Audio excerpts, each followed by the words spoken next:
Halo, Assalamualaikum warahmatullahi wabarakatuh.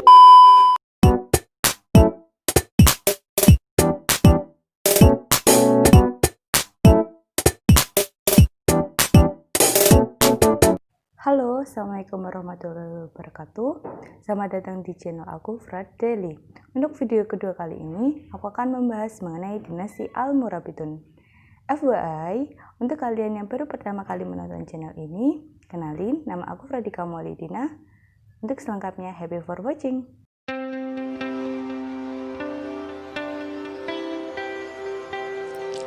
Dinasti Al-Murabitun. Nama Al-Murabitun secara harfiah adalah orang-orang yang tinggal di benteng tapal batas. Dinasti Al-Murabitun atau Al-Murawiyah merupakan salah satu dinasti Islam yang berkuasa di Maghrib.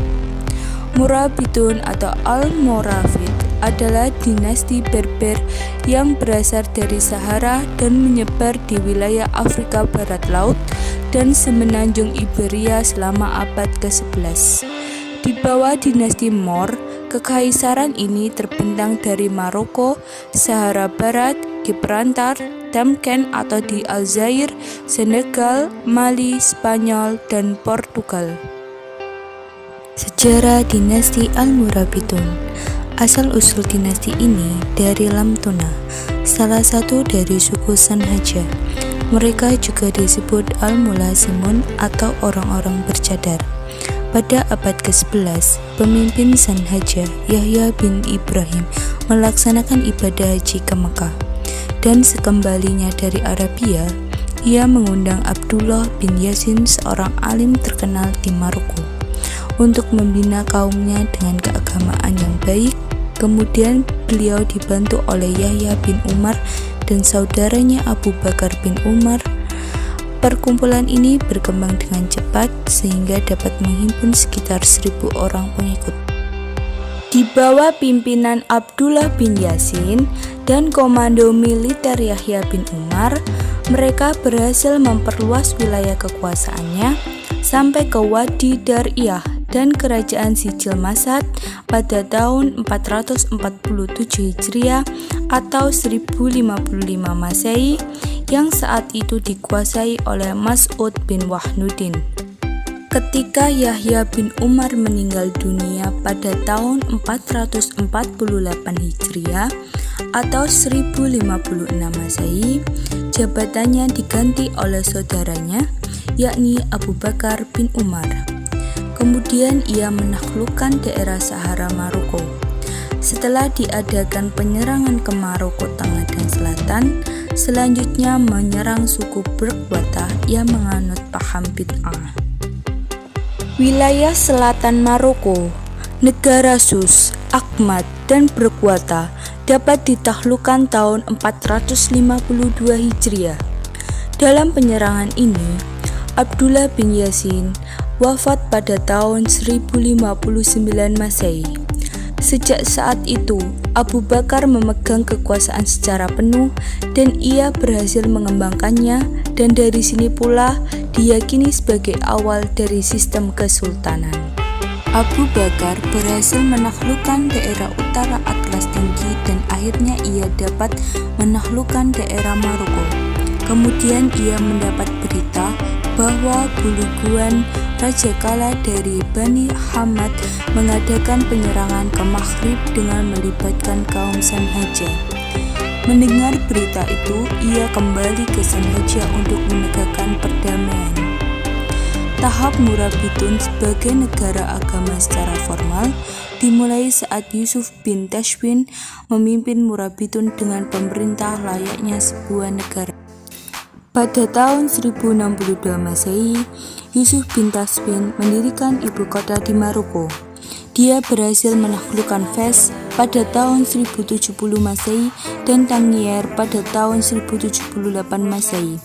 Pada tahun 1080 sampai 1082 Masehi, ia berhasil memperluas wilayah sampai ke Aljazair. Dia mengangkat para penjabat Al-Murabitun untuk menduduki jabatan gubernur pada wilayah taklukannya, sementara ia memerintah di Maroko. Dinasti ini mengambil Marrakesh menjadi ibu kota Murabitun dengan kekuasaan meliputi wilayah Maroko hingga Spanyol.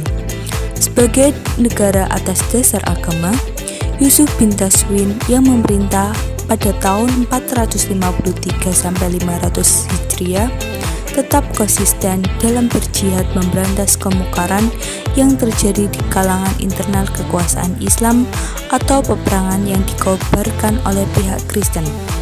Ketika Yusuf bin Tashfin meninggal dunia, ia mewariskan kepada anaknya Abu Yusuf bin Tashfin. Warisan itu berupa kerajaan yang luas dan besar terdiri dari negeri-negeri Maghrib, bagian Afrika dan Spanyol. Ali bin Yusuf melanjutkan politik pendahulunya dan berhasil mengalahkan anak Alfonso VI pada tahun 1108 Masehi. Kemudian ia ke Andalusia merampas Talavera daerah lain. Lambat laun, dinasti Almoravidun mengalami kemunduran dalam memperluas wilayah. Berikut ini merupakan 6 orang penguasa pada masa dinasti Almoravidun yang memegang kekuasaan selama 90 tahun. Yang pertama, Abu Bakar bin Umar pada tahun 1056 sampai 1061 Masehi. Yang kedua, Yusuf bin Tashfin pada tahun 1061 sampai 1107 Masehi.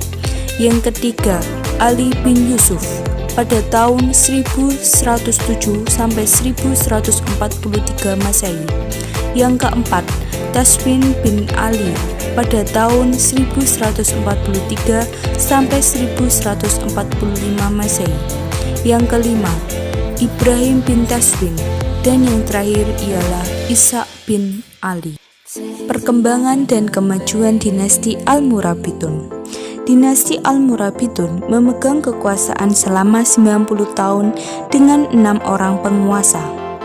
Almoravidun memegang peran penting mempersatukan bangsa Berber dalam satu kesatuan. Dinasti Almoravidun banyak mengalami kemajuan di bidang ilmu pengetahuan arsitektur, contohnya bangunan masjid. Daulah inilah yang pertama membuat dinar memakai huruf Arab dengan tulisan Amir al-Mu'minin. Di bagian depan mencontoh uang Abbasiyah dan bertuliskan kalimat iman di bagian belakang. Terkait dengan ekonomi, di bawah kekuasaan Yusuf berkembang dengan pesat.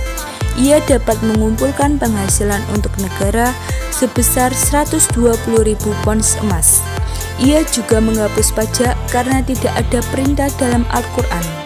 Dan kehidupan amat murah ini dan bersahaja membuat masyarakat Almoravidun menikmati kedamaian. Kemunduran dan keruntuhan kekuasaan dinasti Almoravidun. Dinasti ini mengalami kemunduran dan kehancuran pada tahun 541 Hijriah. Berikut ini faktor-faktor penyebab runtuhnya pemerintahan dinasti Almoravidun. Yang pertama, lemahnya disiplin tentara dan merajalelanya korupsi. Yang kedua, berubahnya watak keras pembawaan Berber menjadi lemah ketika memasuki kehidupan Maroko di Andalusia yang mewah. Yang ketiga, mereka memasuki Andalusia ketika kecemerlangan intelektual kalangan Arab telah mengganti kesenangan berperang. Yang keempat, kontak dengan peradaban sedang menurun dan tidak siap mengadakan asimilasi. Dan yang terakhir yakni dikalahkan oleh dinasti dari rumpun keluarga sendiri, yaitu dinasti Almowahidun. Sekian dari pembahasan dan penjelasan dari saya. Apabila ada kata-kata yang kurang berkenan, saya mohon maaf. Terima kasih atas perhatiannya. Wabillahi taufiq walhidayah. Wassalamualaikum warahmatullahi wabarakatuh.